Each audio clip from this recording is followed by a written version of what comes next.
Dati, noong hindi pa naayos dyan yung ano, hindi pa tapos. Itong lugar na to yung unang ano, tinatamaan or pinapasok ng tubig. Yung kalsadang to, dito sa may mais. Yan, ito mais. Yan, mais street.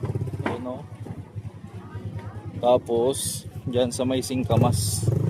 Sa ilalim ko ng tulay. Andyan din yung lumang barangay ng ano, lumang barangay hall ng Tumana.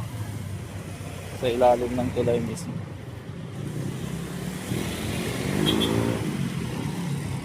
Sa ngayon wala pang nagliligason. Dati pag ano marami na nakaligpit dito. Ngayon walang nakaparking, walang nakaano. As of now nakasikan alarm. Yung water level sa Marikina nasa 16.4 sa mga oras na to.